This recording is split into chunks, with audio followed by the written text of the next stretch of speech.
Give me a glimmer of hope again. Save me from all my wandering. If I've been looking in all the wrong places, would you turn me back around again? Welcome to HopeCasts, where our true stories brighten your day by providing insight and encouragement. I invite you to listen as my husband, Dr. Ken Brown, shares one of his amazing personal experiences that will inspire and stir your soul. Even in the challenges of life's darkest moments, you can always find a glimmer of hope through the love of God. So settle in, open your heart, and let's journey together through the power of storytelling. Time machine. Experiencing momentous events often compels us to consider the very nature of time and eternity. In 1961, when I was 7 years old, my father took us all, the whole family, on a vacation from our home in Canada to camp in southeastern United States. However, as my dad was a published researcher for the American Civil War, his primary mission this trip was to go to a small town in Georgia to have a prearranged meeting with well-known, outspoken, 108-year-old Caucasian woman who was a charter member of the Daughters of the Confederacy. Apparently, this lady was one of the last survivors of the vicious Civil War, which ignited over a century before we traveled to see her that summer. My serious-minded father explained that the war between the states began when the South seceded from the northern states in 1861. This elderly woman was just 8 years old then. That meant that this survivor would have been about 12 years old when the terrible conflict ended in 1865. Then my father gave up his 3 sons, who ranged in age from 4 to 11, the strictest of instructions to be entirely respectful to this woman and to always remain completely silent during this consultation. As part of his historical research, my father intended to record this last survivor of the Civil War with his trusty reel-to-reel recorder. Remember that in 1961, we were all living in a technologically deficient age prior to the invention of low-profile cassette or digital recorders. So armed with that bulky tape recorder, a large black microphone, and a yellow pad loaded with questions, we arrived at the scheduled address in that very small town in Georgia, right on schedule. My dad parked our shiny new red Volkswagen Beetle on the street right across from a small, old, and dingy white bungalow that had gutters crawling with vines that crept down on all sides from the moldy roof.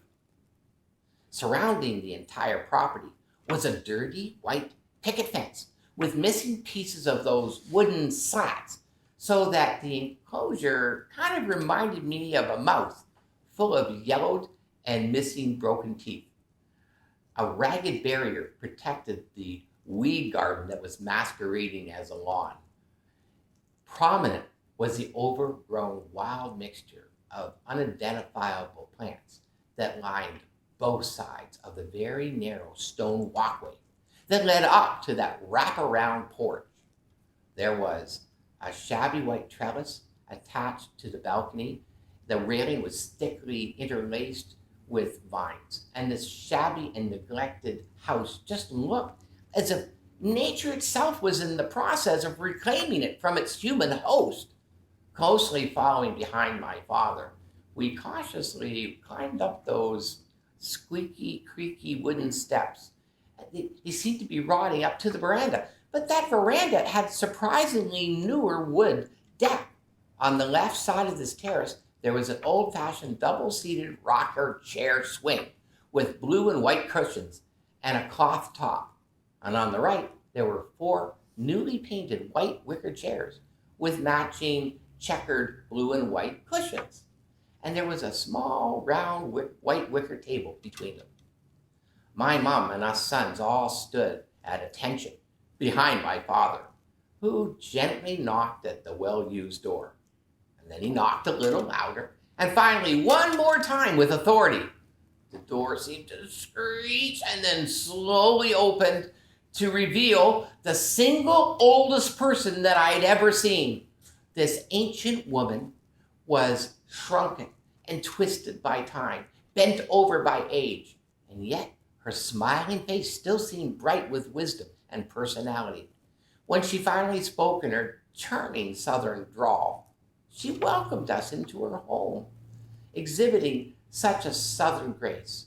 I immediately liked her, and somehow now the quaintness, strangeness, the whole home made sense to me. This dear woman invited us all to sit on the veranda, so my older brother and I silently plunked down on that swing and immediately began to rock back and forth, while my parents and my youngest brother took the wicker chairs. Immediately, the lady asked my parents if they wanted to join her in sharing a mint julep she had previously made.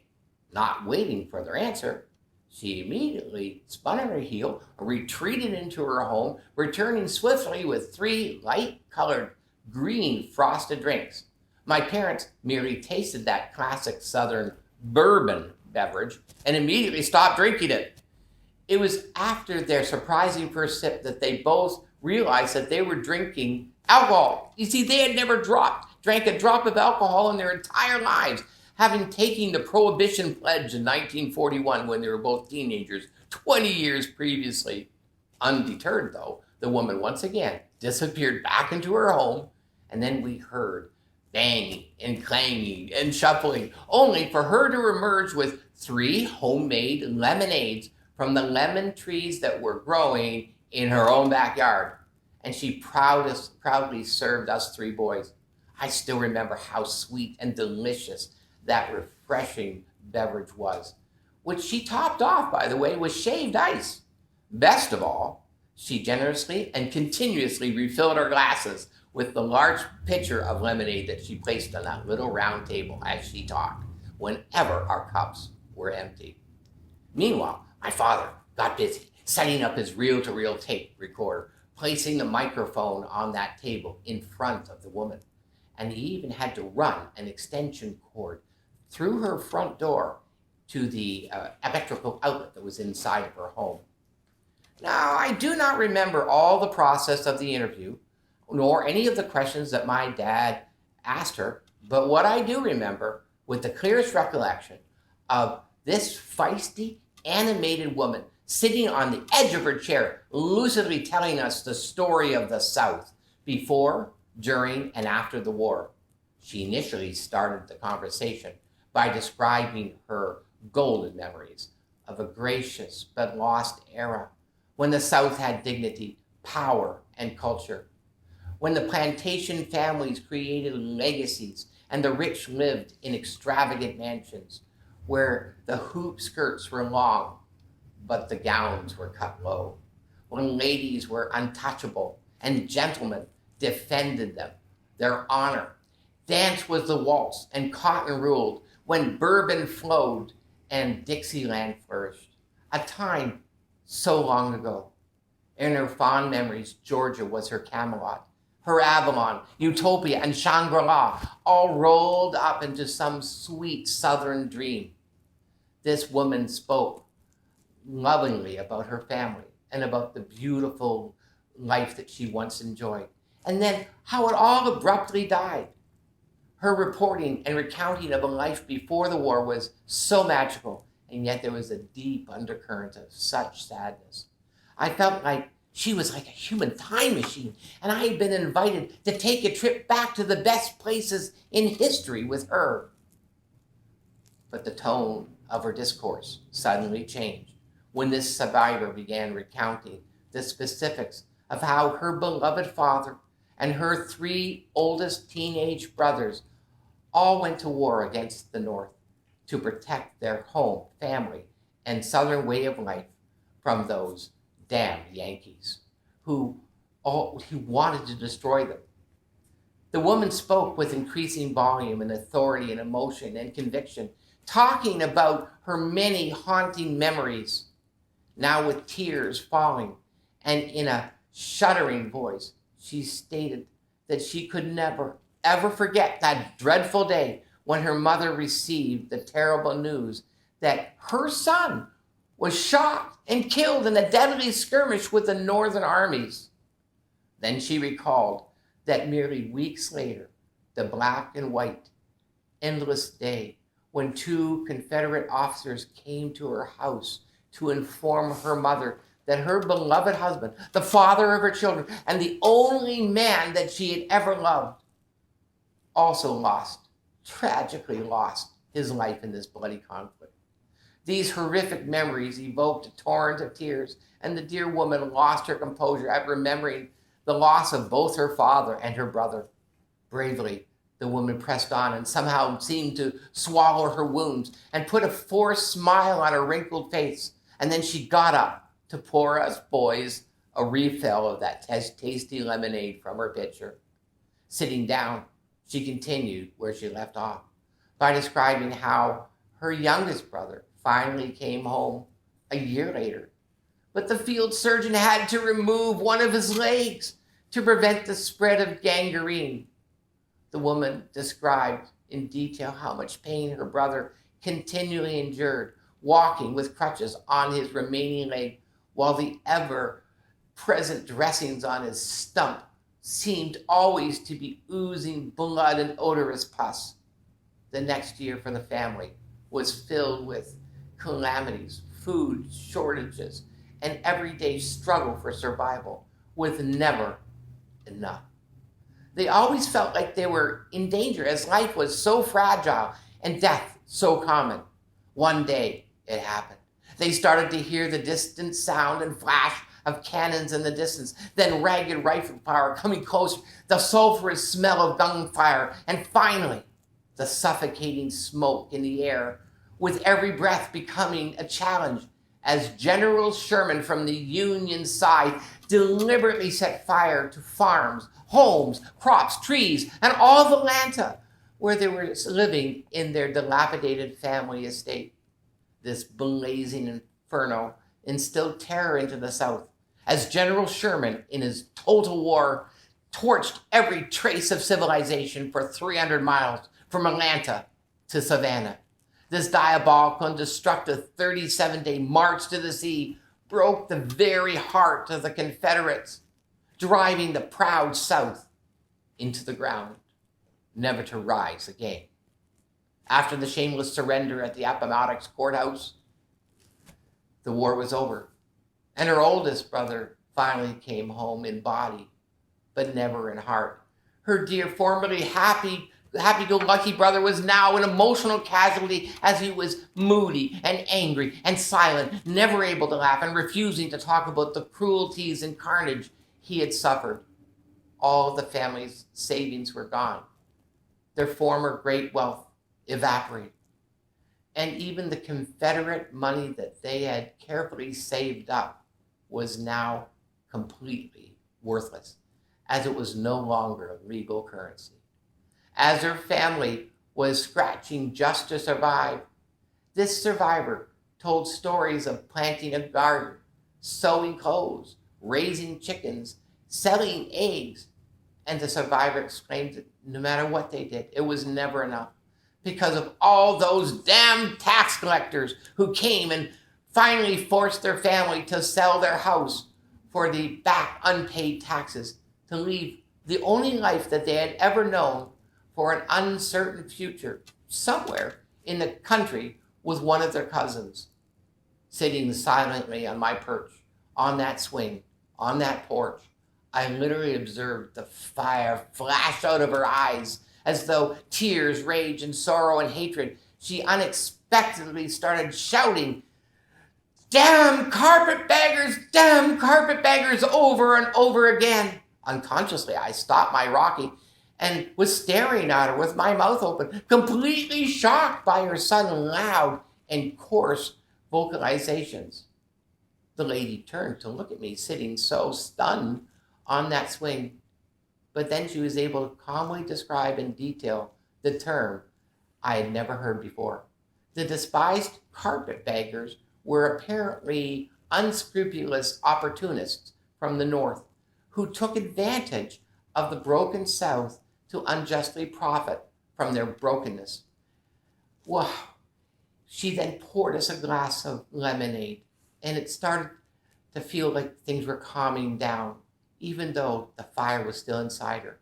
Now, with those explanations over, the woman suddenly returned to her tirade by repeatedly yelling, only this time even louder, "Damn scallywags! Damn scallywags!"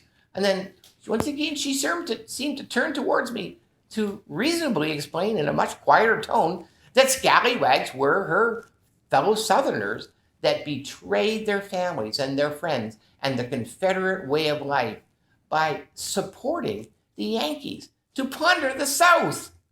And then she outlined how much she hated them and how much she hated the Freedom Bureau, which was set up by the Federalists to help all of those freed blacks with free housing, free food, jobs, and land, while selectively punishing all of the white folk whose only crime was that they had honorably served in the Confederate Army, just trying to protect their way of life. After this lucid explanation, she once again erupted and screamed out at the top of her lungs in a white-hot rage, "It's all so damn unfair!" And with this volcanic explosion foaming at her mouth and spitting out her words, this formerly gracious elderly woman became so animated. She began swearing and cursing as if the events that she had been describing had just occurred, rather than happening over 100 years before. The unending agony that infected her for 10 long decades exploded out of her life like lava until there was no more lemonade left in her pitcher, and the tape on my father's recorder finally ran out. The end of that tape suddenly began to whip around and around and around, making a slapping sound against the inside of the tape recorder. And that is when the woman simultaneously collapsed into herself, suddenly looking so old, fragile, and broken. A suffocating silence filled the room as the centurion was finally done talking. She evidently became so distressed that she could absolutely no longer speak. It was obvious to me, even at my young age, that the sweet lady was trapped in time, held captive by her pain and issues. I saw her become that 9-year-old girl once again, who was completely overwhelmed at the news of her father and brother's death, at the horror of war, and the torture of the tragic circumstance of her life. She was imprisoned by the many cruel memories. She was still reeling from the countless injustices that she suffered. Yes, these tumultuous events were in a century past, but to her, the blood was still flowing. The bodies were still rotting. Everyone she knew and loved was still suffering. And this evil Union Army was still marching, ever marching, to raid, rob, rape, and ruin everything in its path. That is when the woman suddenly stood up, pushed her chair back with a screech, and said in a contrived manner, "Thank you for coming, but I'm going to lay down now." With no other warning, she hastily went into her house, curtly yanked out the extension cord to the tape recorder, and tossed it onto the porch floor. Then, without turning around, slammed the door on us. We were all shocked how this gracious Southern belle was completely transformed by the pain that she had endured so many years before to become this unrecognizable, hate-filled being. The interview was obviously terminated. Thoughtfully, my father picked up his notes, recorder, microphone, and extension cord, and then silently we all shuffled down those same groaning stairs, retracing our steps till we all piled into that cramped little VW Beetle. We drove in stunned silence on the way to the campground, to finally pitch our tent in the dark. After experiencing such trauma, what can you say? Mere words just seemed to be so meaningless. Her wounds were so fresh and her anguish so real. It was impossible for me even to remember that the trauma was so very, very long ago. That woman had literally transported us all into a journey through time to share in her excruciating ordeal, such as human beings were never designed to endure. In my childish mind, I somehow intuitively realized that she had never gotten over the compelling tragedies that she had suffered. How could she? With all that she had suffered, I felt so very sorry for her. In 1966, there was a TV show I enjoyed immensely called Time Tunnel, where two scientists, two doctors, were trapped inside of a time machine. They were lost, ever traveling through dangerous and primitive ages, never being able to return to the happy present. And I remember when I saw that program, 5 years after meeting that woman, that I was still thinking about her. It occurred to me at that time that although she had physically survived the Civil War and was free, just like her brother, she was still emotionally trapped inside her own time machine, so wounded, never able to escape from the torment of those formational memories. As the years passed, and me going through my own tragic circumstances and losses, I truly began to realize just how easy it is for all of us to become captive to the many injuries that are unescapable in life. It was during the periods of intense suffering that I realized how much I needed a Savior to deliver me from that same trap of time, bondage of bitterness, and prison of pain. You see, the only path to freedom was to freely forgive from my heart all of my captors, every single person that had ever hurt me, and then learn to trust our loving, all-powerful God who promised us to make all things right eventually. Deuteronomy 32:4 affirms that everything that God does is just and fair.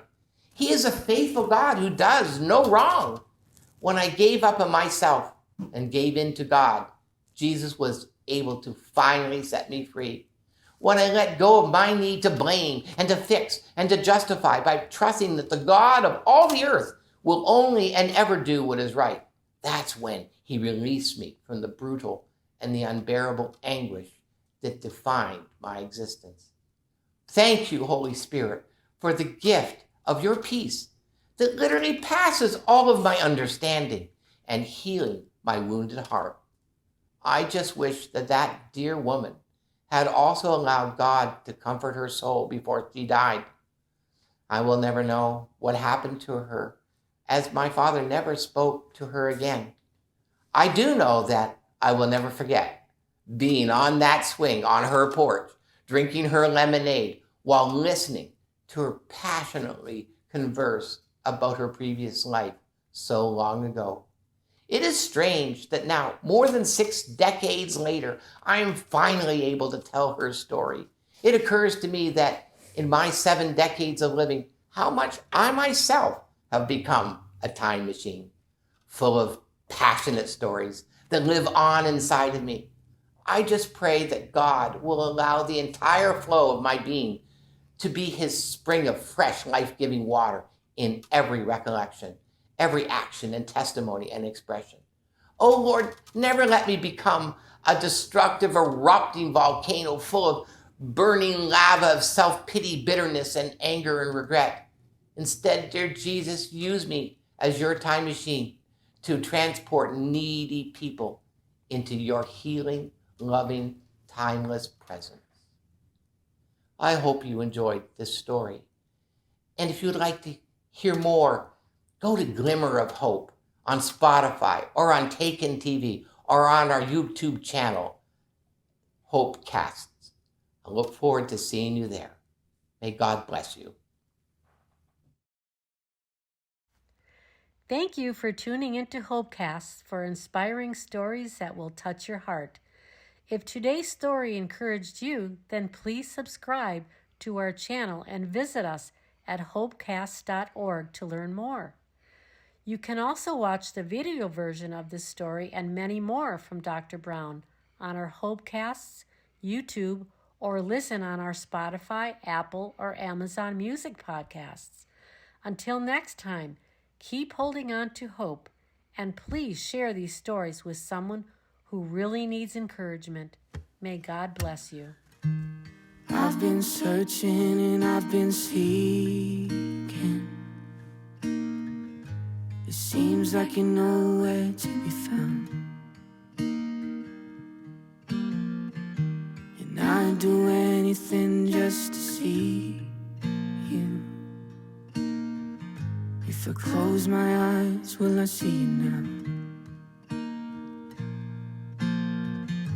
'Cause I know faith holds in what can't be seen, but my hope feels like a distant dream.